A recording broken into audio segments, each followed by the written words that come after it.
unique, but at the same time, like, I have to be comfortable wearing it. So I think we kind of like, you kind of take what you know you're comfortable in. Like, obviously I play in a lot of Kobe's, but I don't, at the same time, I don't want it to be a Kobe. I want it to be something very unique to me and a little bit different. And I think for myself, like, you know, I kind of think about like what's kind of been important to me when I think about like shoes or sneakers. And I think like just the chaseability of them, and like you want a certain sneaker or like you want a certain colorway. So I think that's like going to be probably the most fun part. Like, okay, great. Like you have like. No one was prepared for this. No leaks, no whispers, no early clues, absolutely nothing. And then out of nowhere, sports media hit pause. Multiple reports revealed that Caitlyn Clark had quietly shocked Sophie Cunningham with direct access to a massive $25 million Nike deal. This wasn't speculation. This wasn't online chatter. It was real.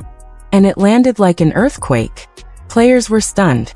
Fans were confused. League insiders were left scrambling.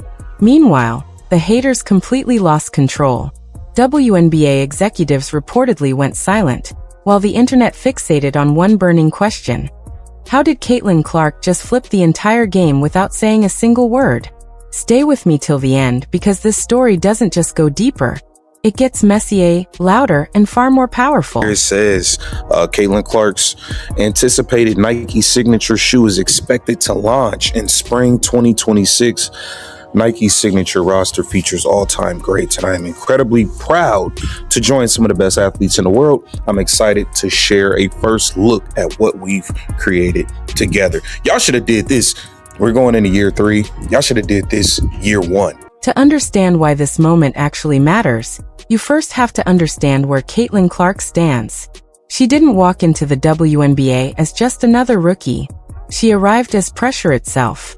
Ratings moved with her. Sponsors lined up behind her. Nike locked in early. Every step she took shifted the room. And behind closed doors, insiders say Nike wasn't simply investing in a player.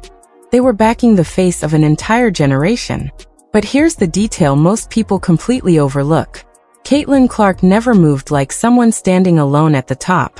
She paid attention to who stood next to her, who absorbed the criticism with her, who didn't back down when things turned ugly. And again, one name kept surfacing. Sophie Cunningham. She was never the quiet one. She played with an edge, spoke with fire, and never softened her intensity for anyone.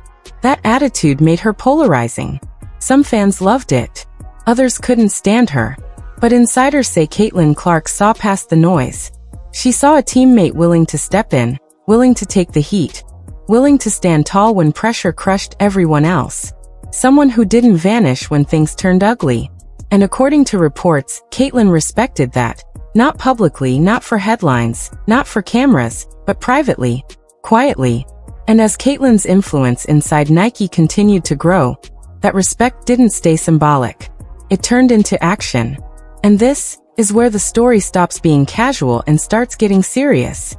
It's crazy. I mean, like when I first saw that online, I was like, oh, that's like gotta be fake news. Like, cause there's so much fake news out there these days. It was definitely an AI clip in my mind, or I was just like, there's no way he's really about this. What? Somebody's being funny. And then it was. And they should have won the first game he played in at Seattle. They were winning when he walked off the field. Yeah, they made the kick, the long field goal. I turned the game off actually, because I was watching the game. I was like, oh, that's great. Like he won, like cool. What do you know? I like According to sources close to the brand negotiations, Caitlyn Clark's Nike deal was never small.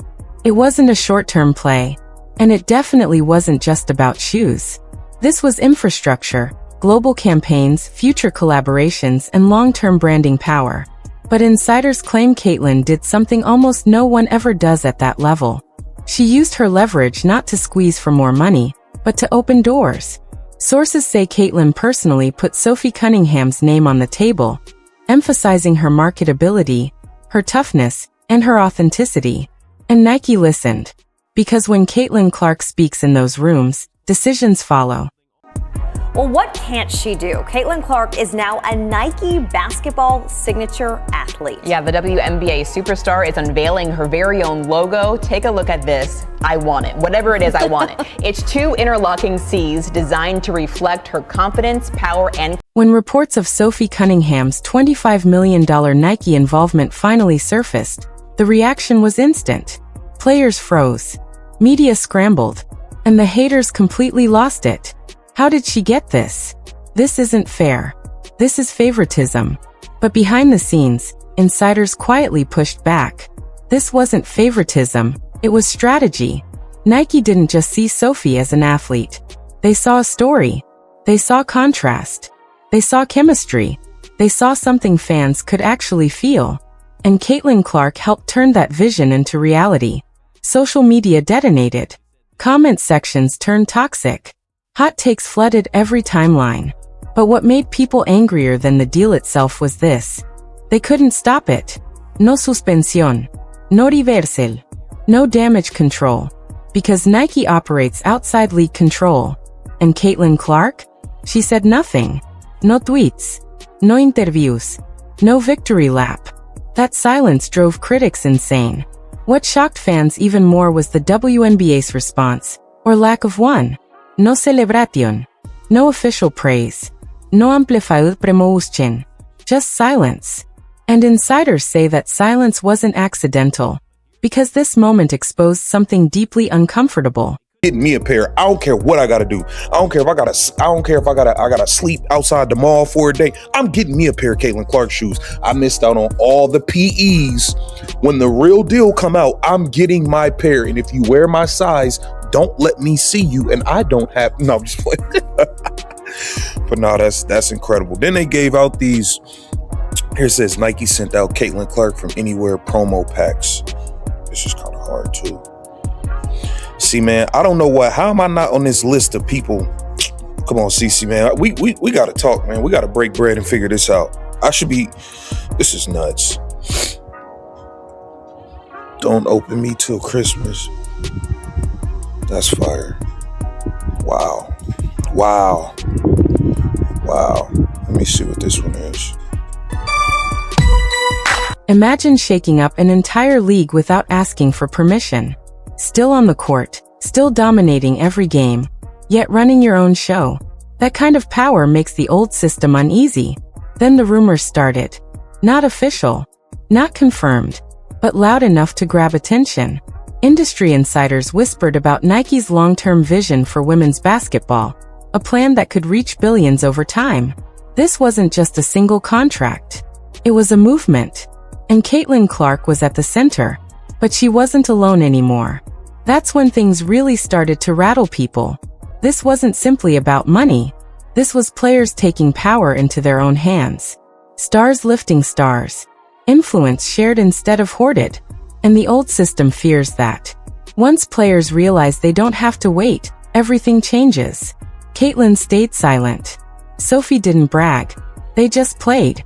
And sometimes, the loudest message is the one you never explain. Now it's your turn to decide. Was this loyalty, leadership, or the start of a new era the WNBA can't touch? Share your thoughts in the comments below. Smash that like if you respect the move, and hit subscribe because this story is only getting bigger, louder, and more explosive.